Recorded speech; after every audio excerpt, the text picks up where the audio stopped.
Welcome everybody, and thank you for coming for the announcement of the new and 12th Archbishop of Westminster. You will all have the press release, so you'll have the details. It shouldn't be a surprise. Some of you might even have found out before, but who knows. Anyways, I will pass over to the Cardinal to say a few words and to introduce the new Archbishop. Thank you, Father. Morning, everybody. You're very welcome here. This moment reminds me of a very similar moment 16 years ago when I was in Bishop Richard's place and Cardinal Hume welcomed you and introduced me to you. So now it's my turn, 16 years later, to welcome Bishop Richard, to say how pleased we are in the diocese to be receiving him as our new Archbishop, and I know he will bring such experience and practical wisdom to the life of the diocese and to our mission and to our sustaining ourselves in the life of Christ. I think I mentioned in this short statement that Bishop Richard was actually ordained a bishop in Westminster Cathedral, so I'm able to say to him, Bishop Richard, welcome back. You're most welcome. Thank you. Oh, you can stay. Yes. Cardinal Vincent, thank you for your kind words of welcome. As you said, it's in the cathedral here at Westminster that I was ordained a bishop, and I've just spent a little bit of time in the chapel here in the house, where in fact I vested for that ordination. So it's rather lovely to be there this morning. I know you've had a little bit of a resume about me, but I'd just like to fill it in a bit, if that's all right, give you a little bit of info. Ordained in 82 for the Archdiocese of Southwark, the other side of the river, where you have the good view of the north side of the river, and served there for a good number of years, including some years in parish ministry, some work in canon law, in the marriage tribunal there, after 27 years in the marriage tribunal.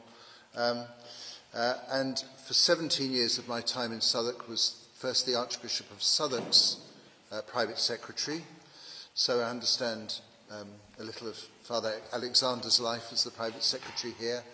And then as the Vicar General of that diocese, before being appointed by Pope Benedict as the Bishop of the Armed Forces.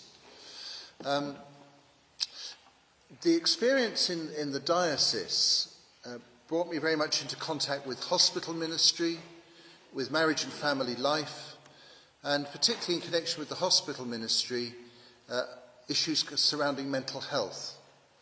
And so as a very new bishop, I did some work then in that field of mental health with a project we were running nationally at the time.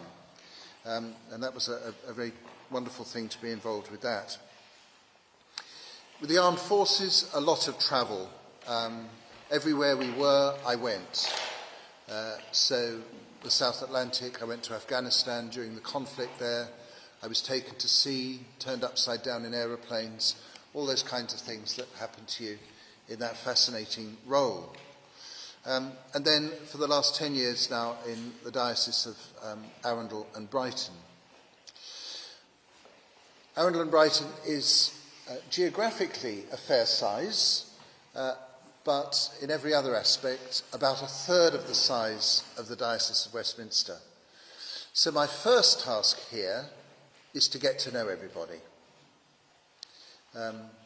As a Southwark priest, I did my priestly formation at St John's Seminary at Wonersh, where a lot of the Arundel and Brighton men also trained. Very different here, because the Westminster priests tended to go to a different seminary. So my first task is to get to know priests and people, to get to know schools, to get to know the life of this wonderful diocese here in Westminster.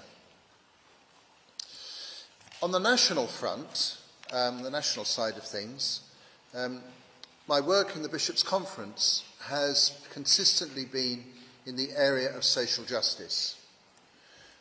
So for the last little while I've been chairing the Department for Social Justice at the Bishops' Conference, with a particular concern for prisons. I've been privileged to be able to meet with a number of prisons ministers over the last few years and to work with our chaplains across the prison estate nationally.